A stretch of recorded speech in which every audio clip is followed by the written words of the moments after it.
The chakra of the goddess lies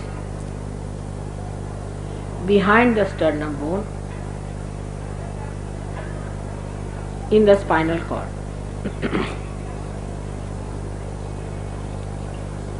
This chakra is placed above the Bhavasagar, above the void, as we call it in Sahajama. And the bridge that has to be crossed by the bhaktas, by the seekers, is guarded by her. She is the one, she helps her children to come through that passage when there are negative forces trying to attack on a seeker. This chakra is placed at the back of the sternum bone, as I told you. In childhood, the antibodies are formed in the sternum bone. They are the warriors or the Sainikas of the day. Until the age of 12 years, they grow and multiply, and ultimately they all get distributed all over the body.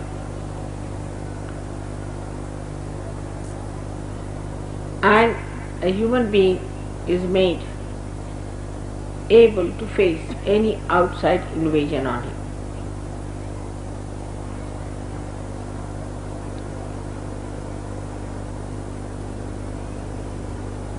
These antibodies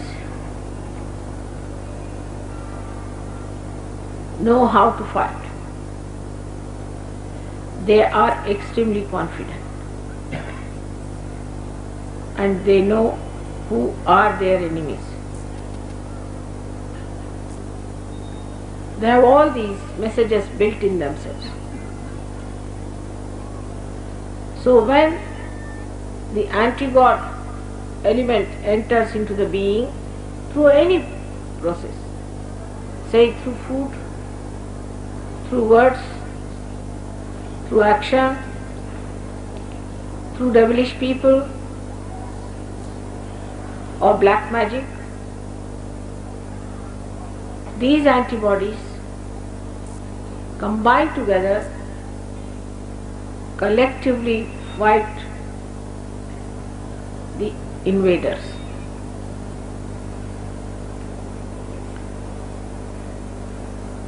Those who do not have their central heart properly developed suffer from tremendous insecurity all their lives.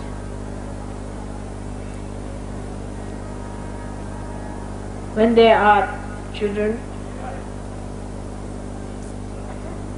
you try to control them by frightening. These children later on become extremely insecure. They are afraid of darkness, they are afraid of night, some of them are afraid of everything. Because the antibodies that are built in the body are not sufficient in number. And being this center so big,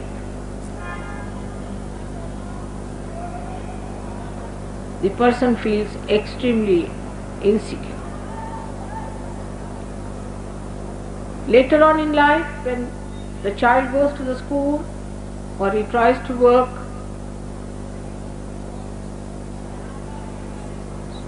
out something for the future, then also his confidence can be shaken by parents, teachers and outside people. So it is very important to understand children who are grown. In the West, they analyze everything and try to put human beings into compartments. First, the child is a child according to them. Child has no innocence and is extremely selfish. Second part is adolescence, which they think is a very arbitrary, moody stuff. In India, we do not know that there is something like adolescence. Now these adolescent people form a group and they start criticizing or making fun of all the elders. At a very young age it starts.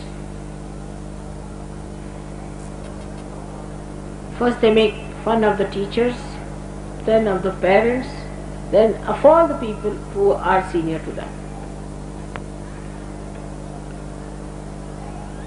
They start becoming extremely active in their brains because they see too many televisions and things like that.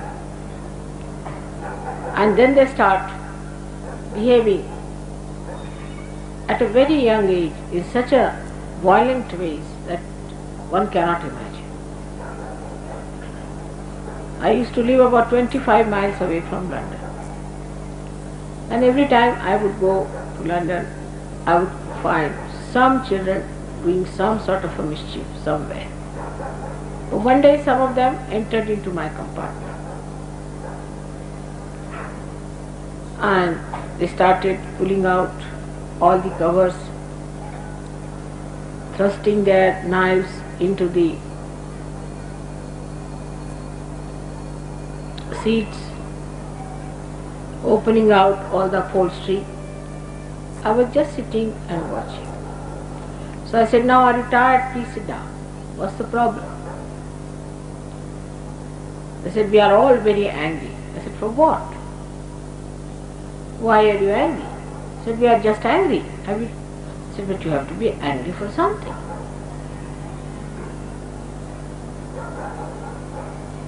They were children going to good schools, definitely wearing very good clothes. And then I had to, when the train stopped, I called the ticket collector and told him that these boys have been doing all this hooliganism in the compartment and you better look at it. And he came in and he said, "This is a common thing." And then somehow or other he took them out. But the only thing I felt about them is that all of them had their center heart catching. On the Kundalini, they are catching their center heart. But when they saw me, they sat down. They were quiet. They listened to me. I settled their center heart.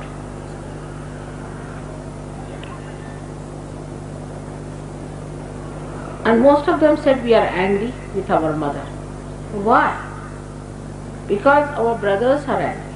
But why your brothers are angry? Then I discovered that Freud has given these funny ideas against the mother itself. Can you imagine? What an anti-God activity it is. To an India, mother is the primal thing. Any Indian. Because his sense of security lies in the mother.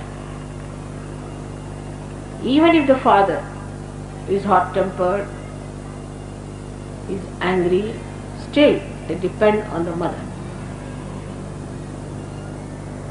Because mother knows when to get angry and when not to get angry. She has the discrimination. And she is the one who protects them. The idea of mother is completely blasted in the West, and this is the reason why the children of that country feel so insecure, and when they grow they are extremely insecure. You won't believe that all the time they are polishing their brass, cleaning their house, but not even a rat enters their houses. And if they have to talk to someone, they'll make a person stand outside and talk from inside, especially in London. Because they're literally frightened. Nobody will believe the British who ruled us are such frightened people. But they are. They are frightened of each other, they are frightened of themselves. The reason is the center heart is absolutely weak. I have told you the first reason, the family insecurities. The child does not know when he comes back from school whether his mother would be there or she would be gone. They don't have mothers who can bear a lot from the husbands and smile and show no signs of their agony to their children. But the mothers in that country I have seen always try to use their children from all kinds of emotional blackmail, you can call it. They try to torture the child by telling all the things the husband is doing to them and whatever is the problem they are facing with the husbands. So the child is not secured by the mother, but on the contrary, child starts giving security to mother then. At a very young age it starts, and the child becomes extremely negative and left-sided. He feels that he is born in a place full of hatred, insecurity and fear. When a person is frightened, this center starts breathing fast, giving rhythmic instructions to all the antibodies. With that, you feel you are getting a palpitation in the heart. This palpitation is nothing but a signal to all the antibodies to fight the emergency of an attack.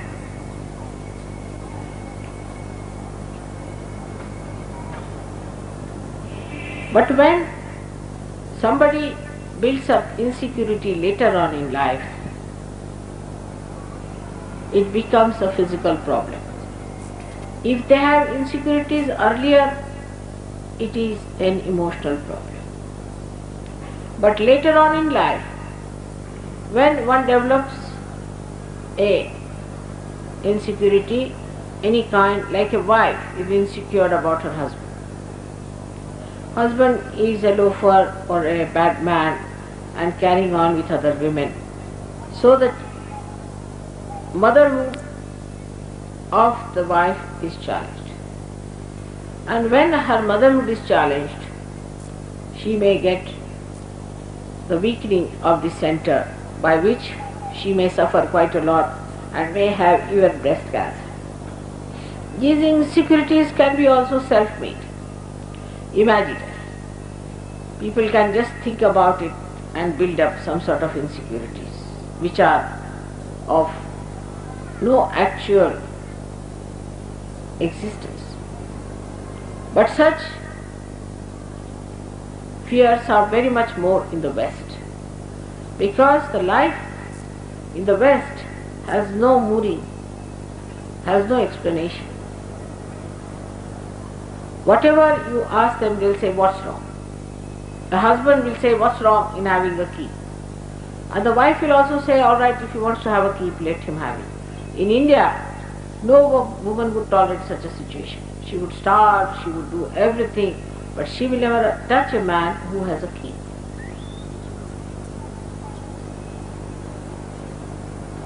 So the basis of the strength of Indian women is their sense of chastity. The sense of chastity in the Indian women is so great that nothing can deter them as long as they are chaste. But if they are not chaste, then fear settles in them very fast. Chastity is the strength of women. And that's why those women who have fear mostly have a problem of their chastity being challenged. A woman who is frightened that her chastity may be disturbed also can develop a problem with the heart chakra. Such women can develop breast cancers, breathing troubles, and other kind of frightening diseases on the emotional level also.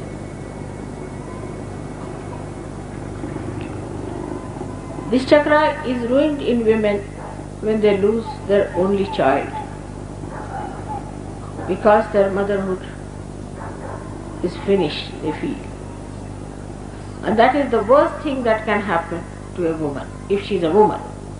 But if she is not a woman, she doesn't feel much, and she just behaves in a very manly way. And that's what I've seen in the West, that women really don't much care when their children die. But it is because they are not women. If you are a woman, you definitely feel for your children and their death. But after some time, such a woman comes back again,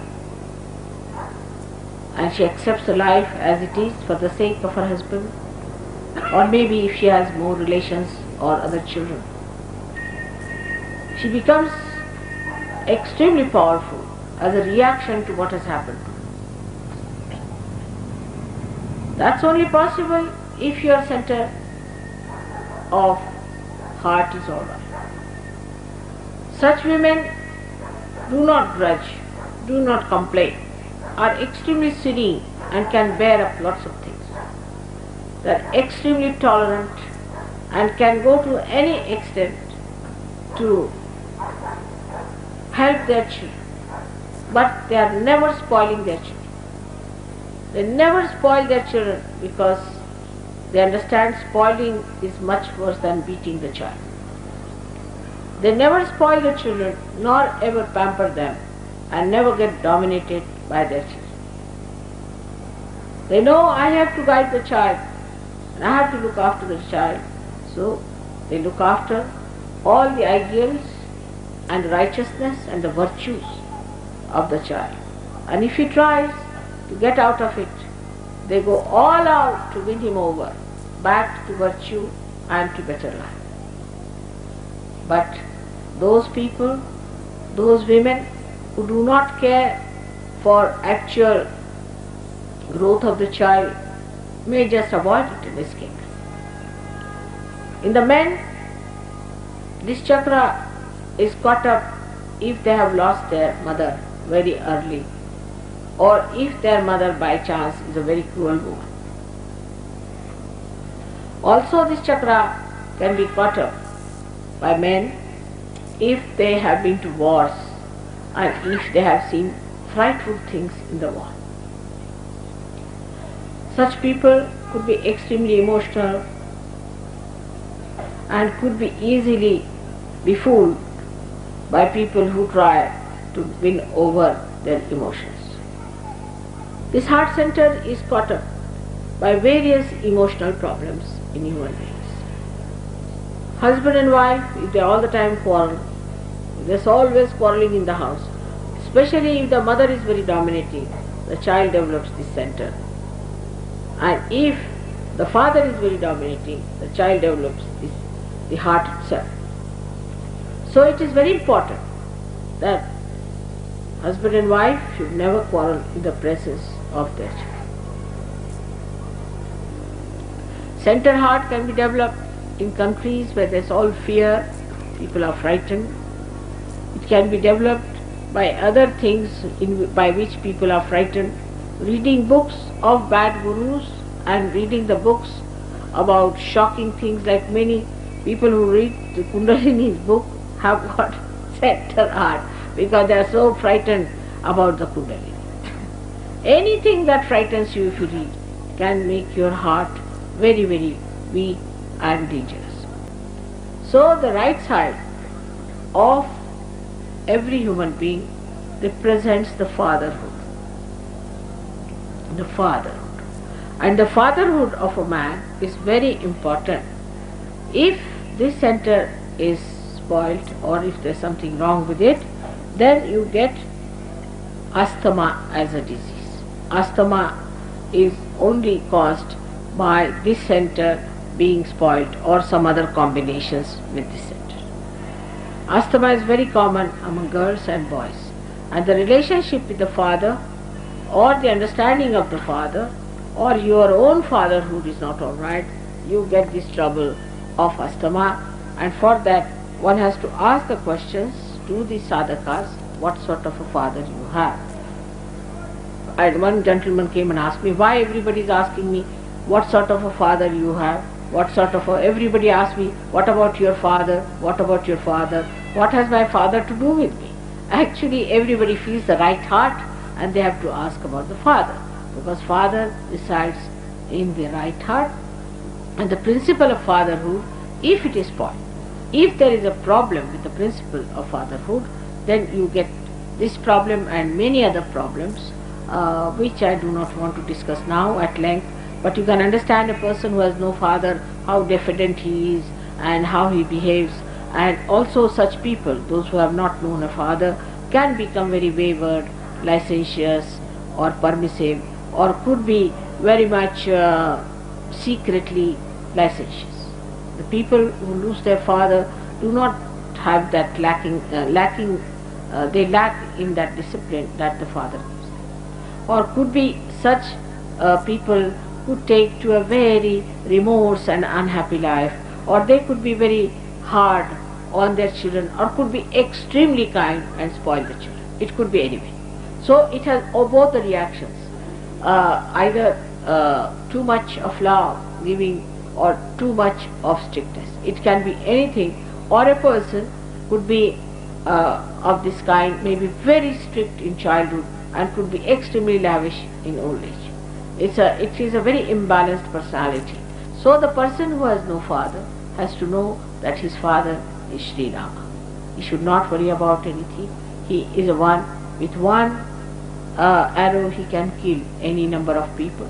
So he should have no fear at all about his father not being there or father being dead or something happening like that. On the contrary, if the father is dead, it's better to tell him not to worry about you and that you are alright, so that you leave your father in peace and ask him to take his birth than to bind him to this earth. This is the right heart, and the left heart is the mother, actually your own mother, whosoever it is.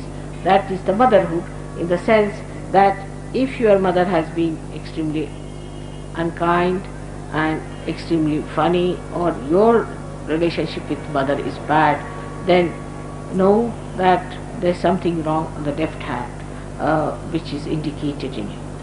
So these 2 points are very important in human beings.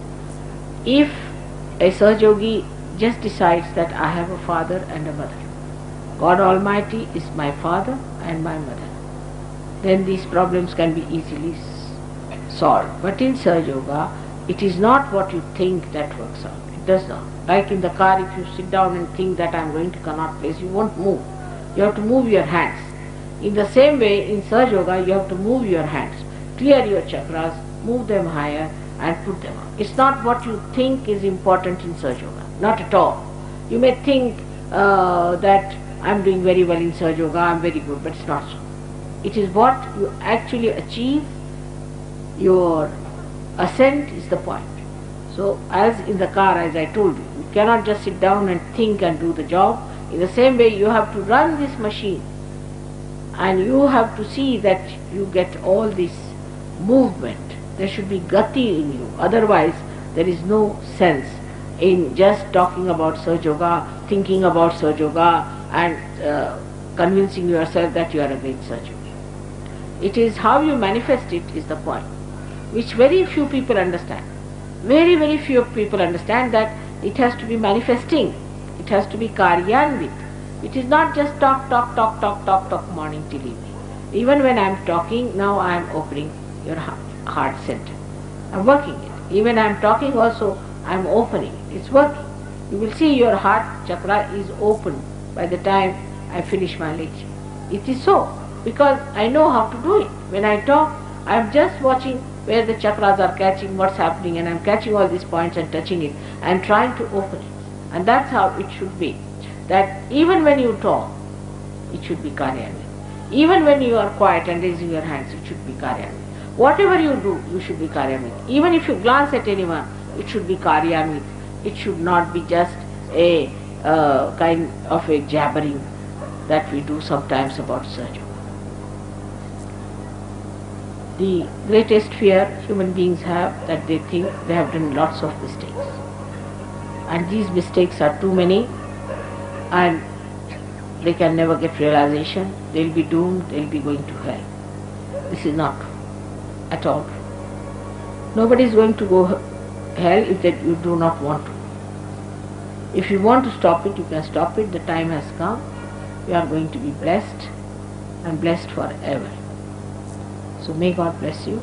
Today's lecture I have given you in a way that you should understand the importance of confidence, but not by saying I am confident, because when you say outwardly you are actually egoistical, but when you say in your vibrations, then you are confident. May God bless you.